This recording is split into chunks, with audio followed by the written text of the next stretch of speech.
بسم اللہ الرحمن الرحیم۔ طوفان نوح کے بعد قوم عاد ہی وہ قوم تھی جو سب سے پہلے کفر و شرک میں مبتلا ہو کر بتوں کی پجاری بنی۔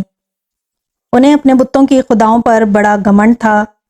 ان کی معاشی حالت تو بہت عمدہ تھی، لیکن جہالت، گمراہی، جھوٹ، بے حیائی، باطل اقوام اور فاسد خیالات نے انہیں معاشرتی طور پر تباہی کے کنارے پر پہنچا دیا تھا۔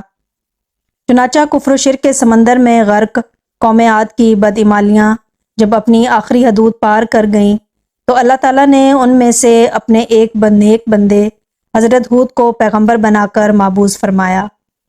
چنانچہ قرآن کریم میں اللہ تعالیٰ کا ارشاد ہے، اور ہم نے قوم عاد کی طرف ان کے بھائی ہود کو بھیجا۔ انہوں نے کہا، بھائیو، اللہ ہی کی عبادت کرو، اس کے سوا تمہارا کوئی معبود نہیں، کیا تم ڈرتے نہیں؟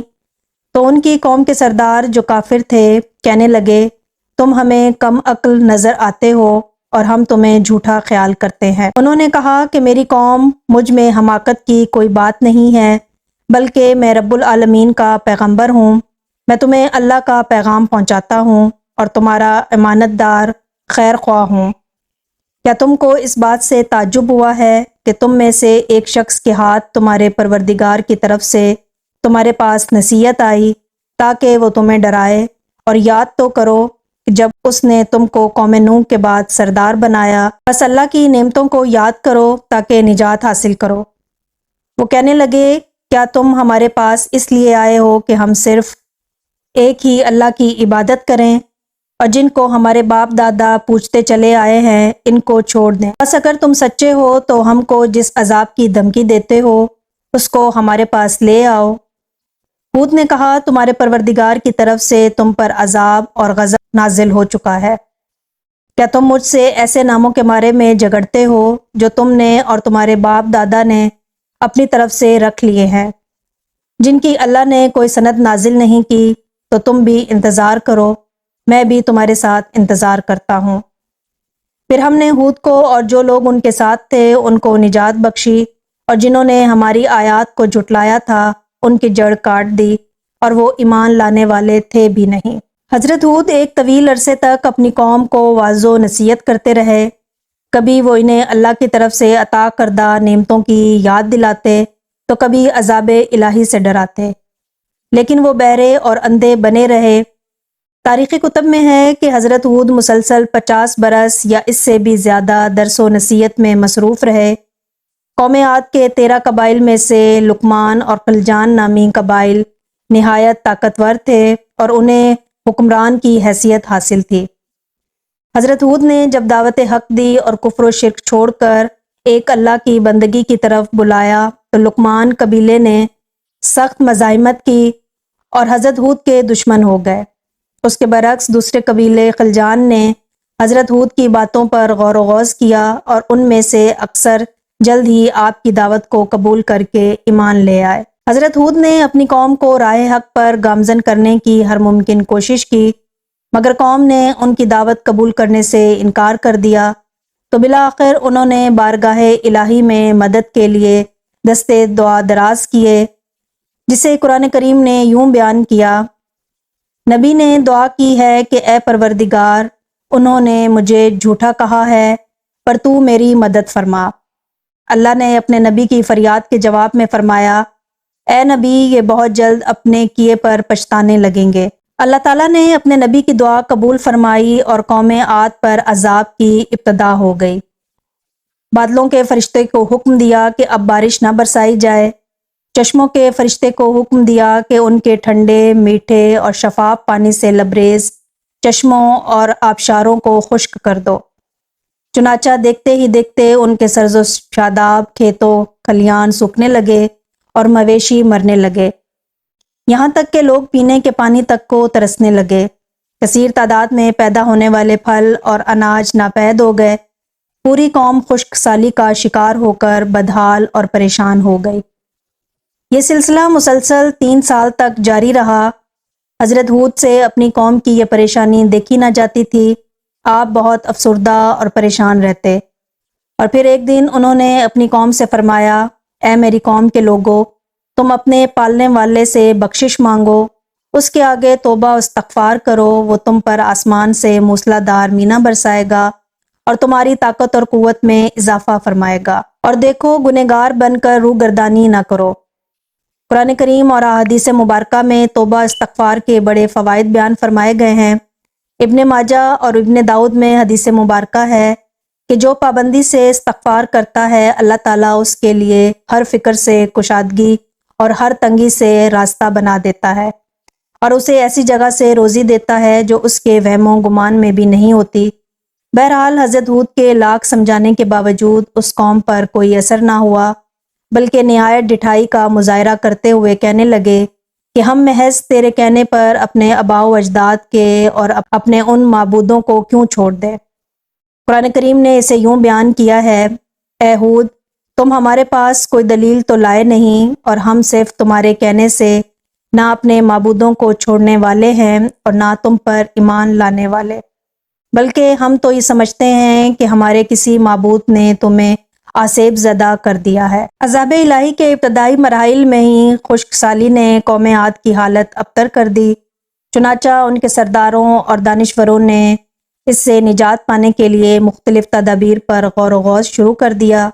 یہ بات بڑی حیران کن ہے کہ پچھلی قوموں کو جب کبھی کوئی مشکل آ گھیرتی تو وہ اس سے نجات کے لیے حجاز مقدس کا سفر کرتے اور بیت اللہ شریف میں جا کر اللہ کے آگے آوازاری کرتے، یعنی کافر قومیں بھی اس حقیقت کو تسلیم کرتی تھیں کہ اس ارض و سماء میں ایک لافانی قوت موجود ہے، لیکن اس کے باوجود جب نبی اور رسول یہ بات کہتے تو ان کی عقل پر پردہ پڑ جاتا۔ قوم عاد کے سرداروں نے بھی یہی فیصلہ کیا کہ قوم کے سرکردہ افراد بیت اللہ شریف جا کر اندیکھے خدا کے سامنے فریاد کریں۔ چنانچہ مختلف قبائل کے سرداروں اور دیگر اہم افراد پر مشتمل 70 افراد کا ایک وفد حجاز مقدس روانہ ہوا۔ اس زمانے میں مکہ مکرمہ پر قوم مالک کی حکمرانی تھی، جس کا سردار معاویہ بن بکر تھا، اور معاویہ کی والدہ قوم عاد سے تعلق رکھتی تھی۔ ویسے بھی معاویہ بن بکر قوم عاد کی شان و شوکت سے بڑا مرعوب تھا، چنانچہ اس نے وفد کی بڑی خاطر مدارات کی اور اسے بڑے عزت و احترام سے اپنے ہاں ٹھہرایا۔ طبری کی روایت ہے کہ اس وفد میں 2 افراد مرشد بن سعد اور لقمان بن لکیم صاحب ایمان اور حضرت ہود کے پیروکار تھے، غالباً ان کا تعلق قبیلہ خلجان سے ہوگا۔ ان دونوں کے علاوہ باقی سب کافر اور بت پرست تھے۔ معاویہ نے ان کے اعزاز میں رقص و سرور کی محافل کا اہتمام کیا، اور تقریباً 1 ماہ تک یہ لوگ اپنے آنے کا مقصد فراموش کر کے عیش و عشرت اور شراب و شباب کی محافل میں مدہوش رہے۔ جب ان کا قیام طویل ہو گیا تو معاویہ بن بکر کو ان کے واپس جانے کی فکر لاحق ہوئی۔ کافی سوچ بچار کے بعد اس نے ناچنے گانے والیوں کے ذریعے چند اشعار کی صورت میں انہیں ان کے آنے کے مقصد کی یاد دہانی کرائی، جس پر وفد کو ہوش آیا۔ تاریخی کتب میں درج ہے کہ اس موقع پر وفد میں شامل مرشد اور لقمان نے ایک بار پھر انہیں سمجھانے کی کوشش کی کہ جو کچھ حضرت ہود کہتے ہیں اس پر ایمان لے آؤ، لیکن وہ نہ مانے۔ وفد بیت اللہ شریف گیا اور بارش کی دعائیں مانگنی شروع کر دیں۔ ابھی تھوڑی ہی دیر گزری تھی کہ اللہ تعالیٰ نے آسمان پر 3 رنگوں کے بادل بھیج دیے، جن میں ایک سفید تھا، دوسرا سیاہ اور تیسرا سرخ۔ اس کے ساتھ ہی آسمانوں سے ندائے غیب آئی، اپنی اور اپنی قوم کے لیے ان تینوں میں سے کسی ایک کو پسند کر لو۔ چنانچہ وفد نے سوچ بچار کے بعد سیاہ بادل کو اپنے لیے پسند کر لیا، جس کے ساتھ ہی سرخ اور سفید ٹکڑے آسمان سے غائب ہو گئے اور ابر سیاہ آہستہ آہستہ آسمان پر چھانے لگا۔ وہ لوگ اپنی دعا کی قبولیت پر بڑے خوش تھے اور سمجھتے تھے کہ اب خشک سالی ختم ہو جائے گی، چنانچہ پوری قوم نے خوشیاں منانی شروع کر دیں۔ لیکن حضرت ہود سمجھ گئے تھے کہ یہ عذاب الہی ہے، لہٰذا انہوں نے ایک بار پھر اپنی قوم کو مخاطب کرتے ہوئے فرمایا، اے میری قوم، یہ اللہ کا عذاب ہے جو تم پر نازل ہوا چاہتا ہے۔ پھر انہوں نے اللہ تعالیٰ کا فرمان انہیں سنایا، نہیں بلکہ دراصل یہ ابر وہ عذاب ہے جس کی تم جلدی کر رہے تھے۔ یہ ہوا کا طوفان ہے جس میں دردناک عذاب چلا آ رہا ہے، جو اپنے رب کے حکم سے ہر چیز تباہ کر ڈالے گا۔ حدیث شریف میں آتا ہے کہ اماں عائشہ صدیقہ نے حضور نبی کریم صلی اللہ علیہ وسلم سے پوچھا، یا رسول اللہ صلی اللہ علیہ وسلم، لوگ تو بادل دیکھ کر خوش ہوتے ہیں کہ اب بارش ہوگی، لیکن آپ صلی اللہ علیہ وسلم کے چہرے پر اس کے برعکس تشویش کے آثار نظر آتے ہیں۔ آپ صلی اللہ علیہ وسلم نے فرمایا، عائشہ، اس بات کی کیا ضمانت ہے کہ اس بادل میں عذاب نہیں ہوگا، جبکہ ایک قوم ہوا کے عذاب سے ہلاک کر دی گئی۔ اس قوم نے بھی بادل دیکھ کر کہا تھا کہ یہ بادل ہے جو ہم پر بارش برسائے گا۔ حضرت عائشہ فرماتی ہیں کہ جب تیز ہوا چلتی تو نبی کریم صلی اللہ علیہ وسلم یہ دعا مانگتے، اے اللہ، میں تجھ سے اس کی خیر کا طالب ہوں۔ قرآن کریم میں ہے کہ اللہ نے تیز آندھی کا یہ عذاب 7 راتوں اور 8 دنوں تک مسلسل جاری رکھا۔ آندھی نے کسی ایک کو بھی باقی نہ چھوڑا، یہ ہر ایک کے پاس پہنچ گئی، غاروں کے اندر، پہاڑوں کی گھاٹیوں اور چوٹیوں، گھروں، محلات اور قلعوں کے اندر سب کو فنا کر ڈالا۔ ابن عمر سے مروی ہے کہ نبی کریم صلی اللہ علیہ وسلم نے فرمایا کہ وہ آندھی جس کے ذریعے قوم عاد ہلاک کی گئی، اللہ نے ان پر انگوٹھی جتنی جگہ کی مثل ہوا کھولی تھی۔ بس وہ ہوا پہلے دیہات میں گئی اور وہاں کے لوگوں اور مویشیوں اور مالوں کو اٹھایا اور آسمان و زمین کے درمیان لے گئی۔ اللہ تعالیٰ نے اس خوفناک آندھی سے حضرت ہود اور ان کے ساتھیوں کو محفوظ رکھا اور انہوں نے خطیرہ نامی ایک بستی میں پناہ لے لی جہاں عذاب ان تک نہیں پہنچا اور وہ امن و سکون سے رہے۔ اللہ تعالیٰ نے قرآن کریم کے مختلف مقامات پر قوم عاد پر نازل ہونے والے عذاب کا تذکرہ فرمایا ہے تاکہ کفر و شرک اور غرور و تکبر میں مبتلا لوگوں کو تنبیہ ہو۔ اس کے علاوہ قرآن کریم کی ایک سورت کا نام حضرت ہود کے نام پر سورہ ہود ہے۔ قرآن پاک کے 11ویں پارے میں موجود یہ سورہ مبارکہ 123 آیات اور 10 رکوعات پر مشتمل ہے۔ سورہ ہود مکی ہے۔ یہ اس دور میں نازل ہوئی کہ جب کفار مکہ کا ظلم و ستم اپنے عروج پر تھا۔ چنانچہ سورہ ہود میں ایک پچھلی قوموں کا تذکرہ ہے جو اللہ کے نبیوں اور رسولوں کی تکذیب کر کے کہر الہی کا نشانہ بنی اور تاریخ کے صفحات پر ہمیشہ کے لیے عبرت کا نمونہ بن گئی۔ سورۃ ہود میں 7 پیغمبروں کے قصص و واقعات درج ہیں، لیکن اس سورت کو حضرت ہود کے نام سے منسوب کرنے سے معلوم ہوتا ہے کہ حضرت ہود کے قصے اور قوم عاد پر نازل ہونے والے عذاب کو خاص اہمیت حاصل ہے۔ حدیث مبارکہ میں ہے کہ رسول اللہ صلی اللہ علیہ وسلم کی ریش مبارک کے کچھ بال سفید ہو گئے تو حضرت ابو بکر صدیق رضی اللہ تعالیٰ عنہ نے عرض کیا کہ یا رسول اللہ صلی اللہ علیہ وسلم، آپ بوڑھے ہو گئے ہیں؟ تو آپ صلی اللہ علیہ وسلم نے فرمایا کہ ہاں، مجھے سورہ ہود نے بوڑھا کر دیا ہے۔ علامہ طبری کی بعض روایات میں ہے کہ حضرت ہود کی عمر 150 سال تھی۔ آپ کو 50 برس کی عمر میں نبوت عطا ہوئی۔